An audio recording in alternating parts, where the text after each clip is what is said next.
Hey everyone, welcome back to the North Dakota Teaching Podcast. I am so excited for this week's episode because this week I'm interviewing Honest Teacher Vibes. And seriously, if you have not met her yet, you need to head on over to her Instagram and introduce yourself. I'm not sure if any of you have seen, but if you're following the Bored Teachers account on Instagram or even on Facebook, she just recently went viral. She was doing school supplies that teachers love versus hate. It has 437,000 views. And it's seriously so funny and so accurate. You absolutely need to check it out. Let's bring her on in.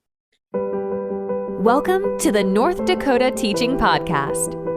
Whether you're a first-year teacher, veteran teacher, or just a mom trying to gain some new insights, you are right where you are meant to be.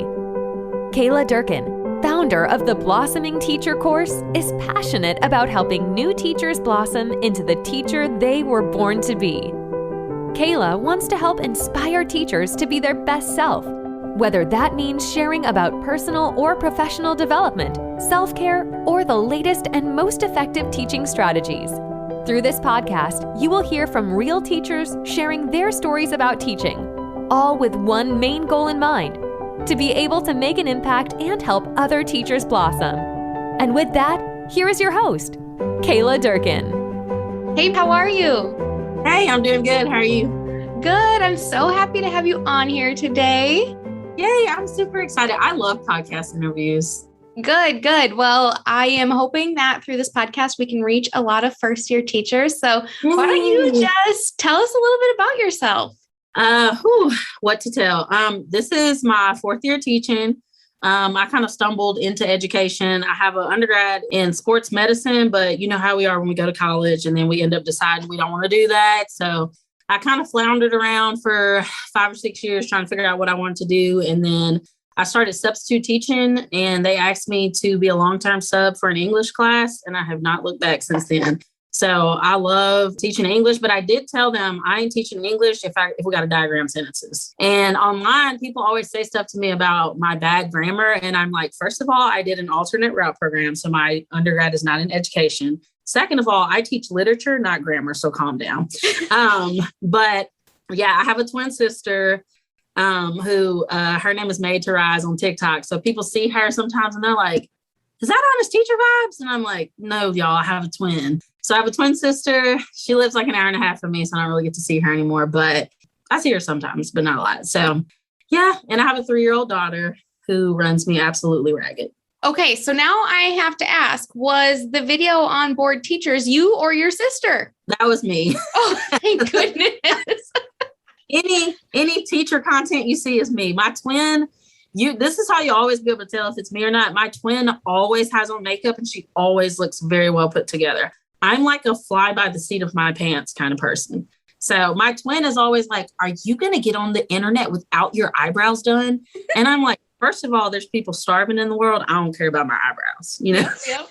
So you'll always be able to tell the difference because she always has makeup on. Oh my gosh, that's so funny. I just saw your Instagram video the other day that your students were freaking out because you were wearing makeup. You were going on a trip. They're ridiculous. Kids don't let you miss it. They don't let you get by with anything. Okay. Yep. They have a whole existential crisis if you change anything about your appearance. You have to clear it with them first.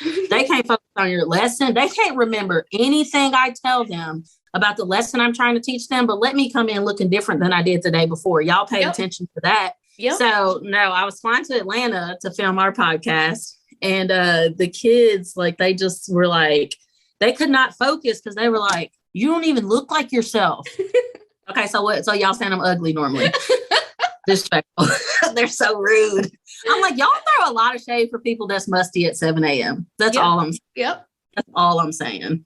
I taught 4th grade my first couple years in the classroom. And one day, I guess I forgot to put on mascara, and do not worry, school had only been going for about 5 minutes before all the kids called me out on it.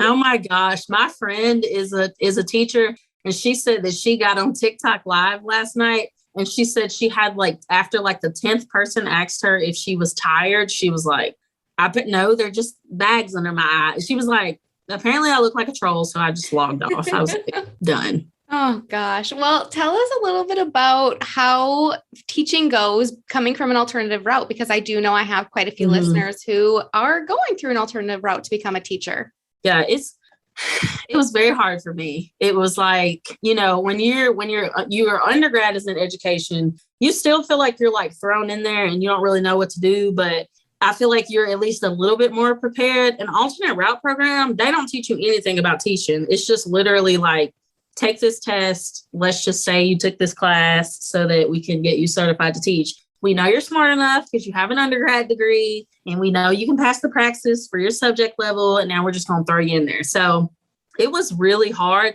And specifically for me, because my first year, I think they forgot my true first year. I think they forgot that I was a first year teacher, because the year before I was a long-term sub, and I came in October because the teacher before me, the kids threw something and they threw a stapler and hit her in the face with it, and she quit. So I came in as a long-term sub, and I was like, let me tell y'all something.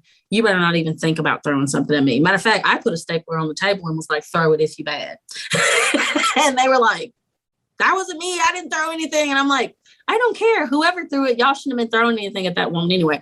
And she was a first year teacher too, the woman that quit. So that was like her second month. And she was like, I'm done. So my very first year, like being a long-term sub, but then transition into the next year as my official first year. My first year as a long-term sub, I didn't have to do anything. They gave me the lessons. So I taught, from that. But it's just a different, especially if you come from a different career field and you're transitioning to education, it's definitely for lack of a better phrase, it's kind of a culture shock, because education in itself, people don't see the things that we see in education, which is like why a lot of things were like, we literally could not make this stuff up. Like, people don't believe us. Right.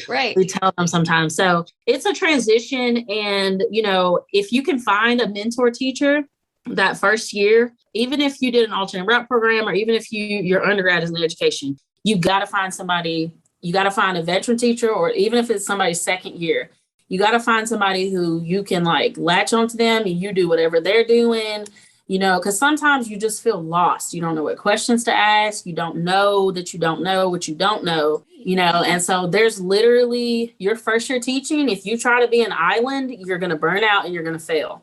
You have to depend on other teachers. Now, I'm not saying, because there's some veteran teachers, I can't stand to be around them because they are so unbelievably negative, and I can't stand that. I'm all about complaining because we deal with a lot of crap as teachers, and it's really frustrating. But let's do some solution-based complaining instead of like just complaining just to complain. I try to say there's a teacher at my school. Every time I see her, she complains about something. And I'm like, I've gotten to the point now where sometimes I see her coming and I turn around and walk in the opposite direction, because I have to protect my peace and my, mental space, especially if I'm already frustrated about something. So I'm just like, I can't do that. And I'm mentoring a teacher this year. They gave me a mentee. I don't know who thought that was a good idea, but alas, I have one.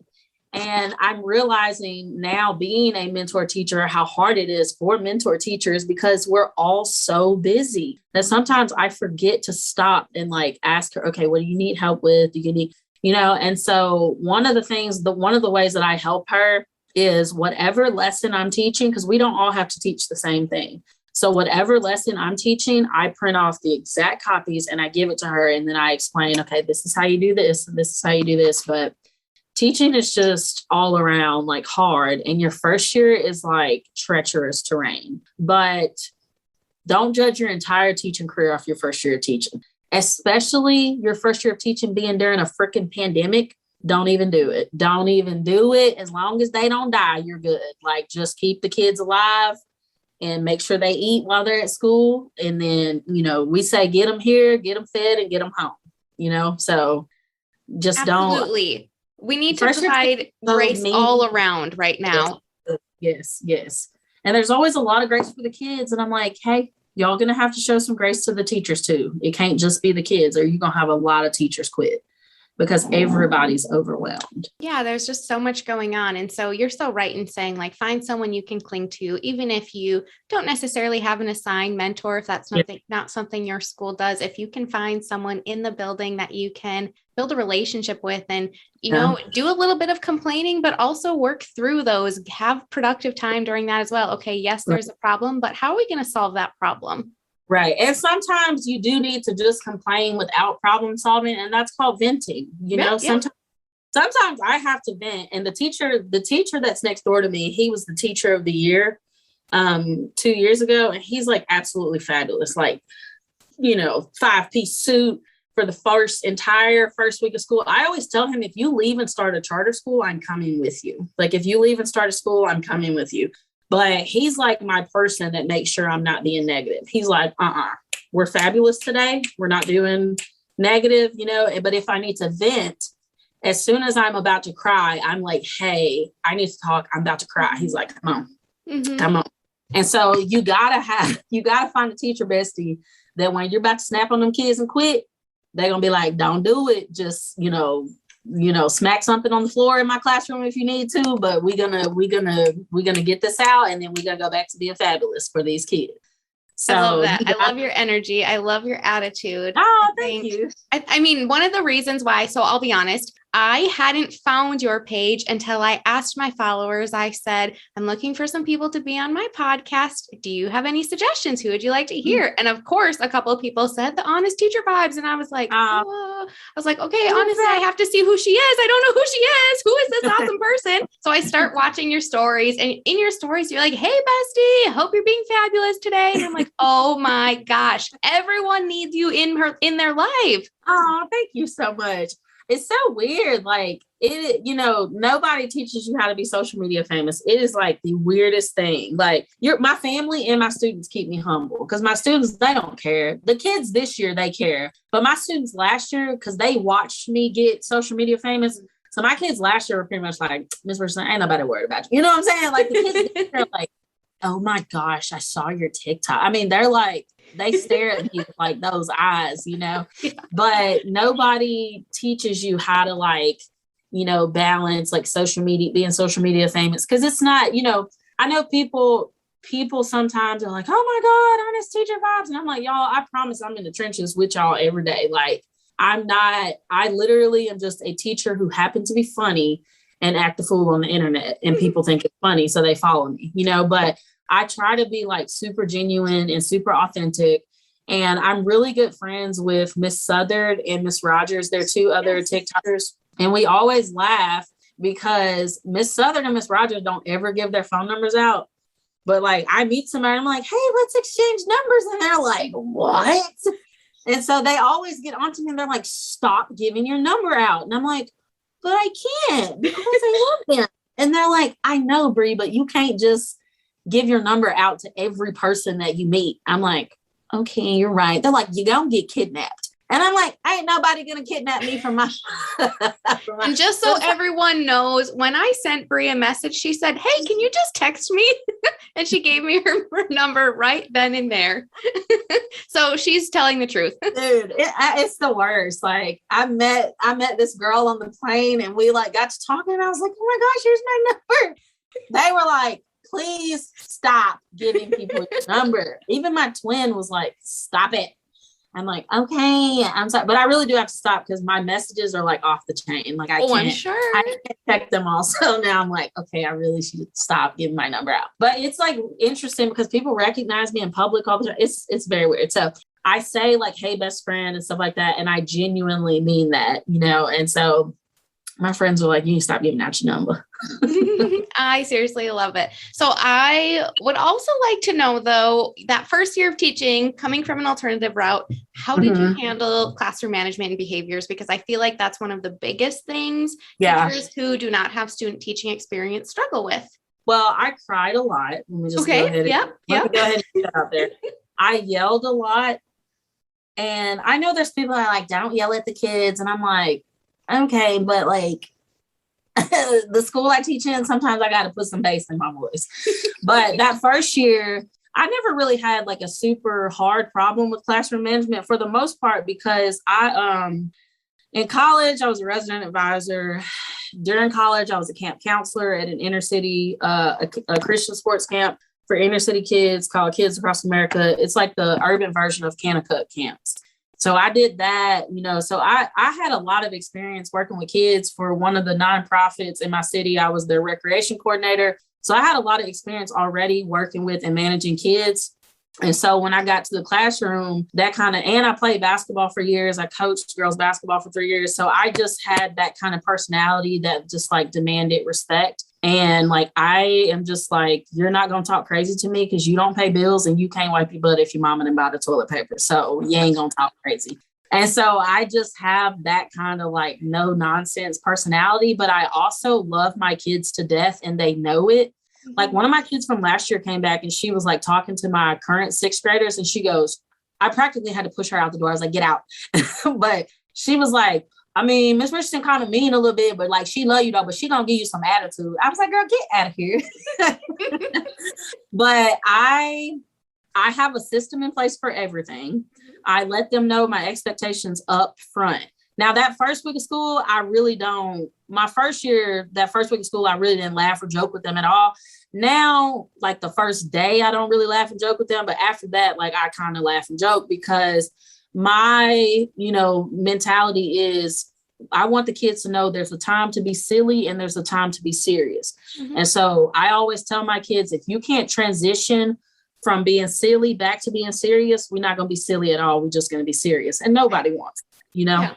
And so I have a system in place for everything. I let them know, the first time I got to say something to you, it's going to be a verbal warning. The second time we're going to step outside. We're going to have a conversation. The third time I'm going to call you mama and I'm going to let her say some words to you. And then the fourth time I'm going to write you up. And I hardly ever write kids up. I mean, you got to have done something really crazy for Miss Richardson to write you up. And so, which is why admin, they take me very seriously if I write a kid up because I don't ever write anybody up. Right. And so I let them know, the clear expectations. And then I have a good relationship with my parents. But I have a system for everything. I let them know like up front, you do this for this. Like if you need a pencil, you raise your hand, you put one finger in the air. If you need to sharpen your pencil, you do this. Don't get up out your seat without permission. And then that first 2 weeks, I reinforce those rules as much as possible. Because them kids leave school and they get amnesia on their first day. Yep. Then they come back, act like that and forgot everything you told them the day before. So, and I know sometimes, because I'm not gonna lie, I work at a Title I school. And so that comes with a lot of different, it just has a lot of different dynamics to it. And a Title I school is a school that receives, a pretty significant amount of government funding. We got free and reduced lunch. And so it doesn't really have anything to do with ethnicity. It has more so to do with the poverty level. It has some more so to do economically. And so when you work in that kind of environment, you have to handle things in a different way, and so I have a lot of systems in place. I try not to be super like where they don't get to have fun, and I try not to do that. But we all have those certain classes where they can't do what the other classes are doing. Mm-hmm. And I got one like that this year. My first 2 classes of the day, what I let them do, that last class of the day, I can't let them do that. And so you got to figure out what works for you. But I will say this, if you're a first year teacher, do not let your admin try to tell you when you got discipline problems in your classroom, do not let your admin try to make it seem like it's all your classroom management. Sometimes it ain't got nothing to do with your classroom management. Some of them kids just bad. And people get mad at me on TikTok when I say that sometimes, and I'm like, I don't give 2 rusty nickels. I said what I said. Some of these kids are bad.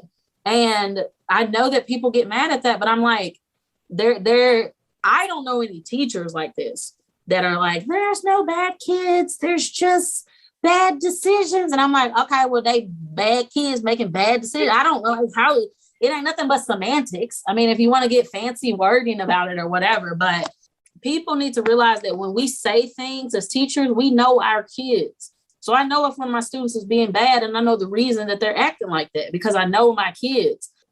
The reason that I say sometimes it's not classroom management is because you got some first year teachers that feel absolutely crushed in their hearts because their admin will not listen to their honest concerns about some of the behaviors in their classroom. Well, it's kind of like a slap in the face where it's like, well, let's just work on some of your classroom management. Girl, if you don't get on my face talking about classroom management, and we ain't Jesus. We cannot turn water into wine. Some of our kids that come to school, they have behaviors that are beyond our scope of care. Mm-hmm. They have behaviors and they have learned behaviors that are beyond the scope of our care and beyond the scope of freaking classroom management. So if you're a first year teacher out there, definitely have some classroom management, but don't let your admin make you think that all your behavior problems in your classroom are because of your classroom management. Now, there are some people that they don't have any classroom management. So some of their behaviors are due to classroom management, but them extreme behaviors ain't got nothing to do with classroom management. Absolutely. And I think obviously your first year of teaching, you're going to be so hard on yourself because you feel like it is your fault and you feel like you're doing something wrong. But after you have year 2 or year 3 and you really start to realize like the group of kids that you have in your class, they make or break certain teaching experiences. They do. And I have had like my past year of teaching, I was teaching 3 math sections and one of my math sections as well. It was like, this class cannot handle all of the other freedoms that my other classes get. Yep. And it's so sad. And we don't want to openly admit that that's true, but it is so true. Right. And, sometimes you have people that give opinions about things that are not necessarily in that particular environment. So they cannot sympathize or empathize with you because they're not, it's kind of like when the people from county office come in and they give you all their opinions and stuff, but they ain't seen the broad side of a classroom since before Jesus walked the earth and Moses went up on the mountain with them 10 commandments. Like they have not been in a classroom in forever. But there's also some people who no shade on private schools, no shade on the county schools that are, more so middle class, but sometimes you have people that are educators in middle class or upper middle class schools that try to judge the way that we in Title I schools deal with discipline. And I'm like, the family dynamic that some of our kids are coming from, they need a different, you can't do what you do in a suburban school discipline wise. Sometimes you can't do that in an urban school sometimes and vice versa. The way that I deal with certain situations in the urban school, I might not deal in that particular way in a suburban school. That comes with knowing your students. And it's okay to say that. People freak out and they're like, we don't need to be distinguishing between suburban and urban schools. I'm like, okay, Janice, yes, we do. Yes, we do. Because the way that you handle things, you have to have a different approach to certain things. And that's okay. And so if you're a first year teacher, specifically, if you're a first year teacher in a Title I school, man, listen, you're doing the best that you can. We have a lot of things that we face in Title I schools that the average person, in a different school does not necessarily face. And it's okay to cry. It's okay to be frustrated. Sometimes you're going to leave work and you're going to feel like you have just been running in the dang jungle all day long. And that's okay. But sometimes you're going to leave work and be like, man, my kid, because friend, my Title I kid, man, they will hype me up if I come in looking good. Some of them are, okay, friend, okay, Miss Richardson, okay. Like they drive me crazy sometimes, but they also treat me like I'm their auntie. And I love that, And so you just have to figure out what works for you and what works for your students and what works for your school. And a big part of that is honestly just taking time to get to know them. Just like you said, if you know them, if you have a personal relationship with those kids, that is the best classroom management strategy you can have is knowing your students. Right. And sometimes I will say some students, it's hard to develop a relationship with them. Mm-hmm. And that goes for suburban or urban schools. Some kids, some of our students, it's hard to develop a relationship because a relationship goes both ways, And so I know as adults, we're the initiator of that relationship and trying to get to know them and things like that. But we have some students that they just don't like adults and they don't like authority figures and they are not going to talk to you. And I think I'm like, well, I'm probably not, but I think I'm like the coolest person ever. So I'm like, if a kid don't like me, I'm like, dang, so you don't like me? And they're like, no. And I'm like, oh, okay. And so, but I'm learning like we can't reach everybody. No matter what type of school you teach in, you're just going to have some kids that just don't like you. And that's okay. You invest and you love on and you pour into the students that love you. And that student that doesn't like you It doesn't mean you completely give up on them. You don't ever do that. I don't ever give up on a student. And I've had some students where I'm like, Lord, this is a test from the Lord. I know this child is a test from the Lord. But I just little by little, because sometimes they exhaust me and I feel like giving up. But sometimes, even if it's like once a week, I'm like, okay, let me just try again. And sometimes it works and sometimes it doesn't. I had a student that, man, I really thought I was going to be able to reach him, man. And he was like the whole school year, he was just a little hellion. He was just too cool for school. He was in gangs outside of school. So he just was like, whatever, I don't need no adults. I don't need no teachers. And his whole 6th grade career, I could not get through to him. Now he's in 7th grade. And he'll come up to me and say, hey, Miss Richardson. I'm like, oh, okay. So now you can speak, but 6th grade, he didn't want nothing to do with us. And that's just the ups and downs of teaching, man. That's just the ups and downs of education. Absolutely. And I mean, just as you said, like you might think you're not making an impact on that student, but years down the road, you'll find out you were. When they come back, when they talk to you when they're a little bit older, you will. So just like you said, just keep on keeping on. Know that you're doing a good job every single day. You get a fresh start, just like those kids get a fresh start. That's true. That's very true. Absolutely. Just bounce back, have that resiliency, and keeping on. Like I guess I just said twice now. First year teaching is just treacherous, man. Like you have some good moments when you start to get in the swing of things, but sometimes it is just really, really rough, and that's okay. That's just the nature of the beast, and it's okay. But if you need to take a day off, you got to take that day off. If you need to leave school as soon as the bell rings, you leave school as soon as the bell rings. Don't nobody want to go to bus duty anyway. Just leave. That is the truest thing I've ever heard. Yeah, leave the teacher bag at school, leave the work at school, go to happy hour with some colleagues, go home and walk your dog, whatever it is. But just know, the work will still be there tomorrow. It will. And you know what? People can take this, however they may, but I know that veteran teachers always like to, bark at new teachers. Don't take any of that stuff home. Da, da, da, da. I'm going to be real honest with you. Sometimes, and you can attest to this too, sometimes you don't have a choice. Absolutely. But sometimes the sheer amount of stuff that you have to do, and I'm one of those people, I can't just keep pushing stuff back and back and back and letting it pile up and pile up and pile up and pile. I can't do that. Okay. And with us not, being able to really have our planning periods because we got to cover classes, and things like that. But sometimes you have to take stuff home. Now, don't work on it late into the night. But sometimes that 2-hour planning period that you had to miss because you were covering a class, you might have to do stuff for 2 hours. Now, the thing that I started doing is if I have to go up to the school on the weekend, I set a timer for 2 hours. I do not stay up there past 2 hours. You got 2 hours because, things will expand to the time that they're given. So if you give something 4 hours, it'll take you that whole 4 hours to do it. But if you give something 2 hours, then it's going to make you churn out work as much as you can. But if you just lollygag for 4 hours, something that would only take you 2 hours, now you spent 4 hours doing it. So I have learned to set a timer, especially now because of social media and all the other stuff that I'm doing. I don't have a lot of extra time. So I have to set a timer. So that's one of the, best pieces of advice.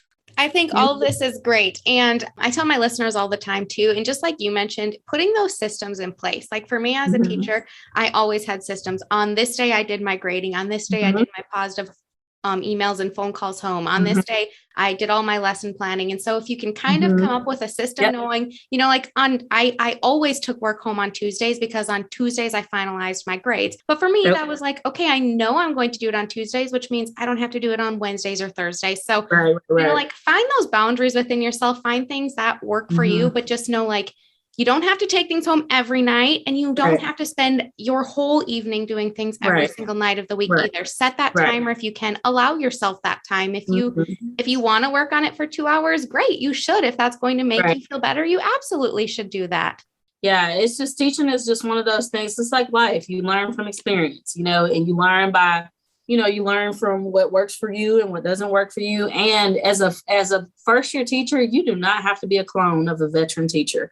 Now I know, we'll give you advice and you can do this way or whatever. But at the end of the day, you have to take things, make it your own, and do what's best for you and your students. Because they're little babies. They're your kids. I actually posted a reel about that yesterday. So in real time, thinking about when yesterday would have been, but there were people who didn't like my reel. My reel was all about, you don't have to be doing what the teacher down the hall is doing. And people came and attacked me about it because I'm not collaborating and communicating. And in my mind, I'm like, I am the biggest collaborator you can find, but there are people who don't want to collaborate with you, and you can't help that. Right. People, this is what I've learned about people on the internet. Man, they will argue about anything. People will find something about this podcast episode that they don't like. That's just the nature of how people are. But I'm like, I don't work for you necessarily. You know what I'm saying? And people, the culture of followers that I've created on TikTok and on Instagram, my people know me. They know who I am. They know what I stand for. They know how I am. And so if somebody tries to attack me, my followers are like, hey, cut that out. Like they're just like, that's me. Don't do that. But people find something wrong with everything. Like that's the internet. And what TikTok has done for me, because I used to not stand up for myself at all. And what TikTok has done, because I've had so many people be mean, and I'm just like, dude, you don't pay any bills at my house. You don't put any food on my table. You don't feed my daughter. Your negative energy and your, trolling on the internet, I just block and delete. And some of y'all need to block and delete some people from your life that's negative like that. That's just a shameless plug. And it doesn't even have to be from social media. It can be in real life too. From social media. I don't like when people are just hateful and mean for no reason. And so I had to start standing up for myself. And some of y'all work with teachers that are just hateful and mean for no reason. And I cannot. I'm like, no, we're both grown. I don't care if you just graduated from college. Don't you let these veteran teachers talk crazy to you. Mm-hmm. Do not let them talk down to you. Do not let them talk crazy to you. Absolutely not. Y'all work the same job. Y'all get paid within a similar pay range. And you have a group of kids just like they do. Do not let them talk crazy to you. And that goes for teacher assistants too. Because some of these teachers talk crazy to the teacher assistants and the paraprofessionals, and that is not okay. Every person that we work with is just as important. And I actually hope so I have a first year teacher support program, if you don't know that. And one of the members who's in my group, she has had one of her colleagues so mean, so demeaning every single day, trying to just say the worst things possible to her. So I hope she hears this message from you, knowing that we never even talked about that. And it's so true. And it happens all the time. And you need to stand up for yourself. Stand up for yourself. It's okay. That woman that's being hateful like that, best friend, she don't put no money in your pocket. Mm-hmm. She's just stressing you out. And you do not need her to be successful at your job. I can't stand a bully. I will straight up call them out. Absolutely not. I don't like that. I don't even let teachers talk crazy to other teachers. I ain't admin or nothing, but I'm just a fellow human that's like, there's a lot of people who are ugly and mean in the world. We're not going to be ugly and mean to each other. We're just not going to do that. Well, before we end this, is there just any other advice you have for first year teachers? Anything you want to say to them just to help them make it through this school year? Yeah, you always want to be nice to the cafeteria workers, to the custodians, the maintenance guys, the secretary. The secretary, because let me tell you something. You're going to need them before they need you. So don't be rude. I know sometimes the lunch ladies can be a little rude, but don't be rude to them because you're going to need them before they need you. Your maintenance guy, cafeteria lady, custodian workers. My mama used to always tell me, you better be nice and kind to people who clean up after you and who feed you and who take care of, important necessities. The other thing, if you need to take a mental health day, you have to do it, best friend. There's no reward at the end of the school year if you don't take, any sick days. And I know some people are like, we get a bonus.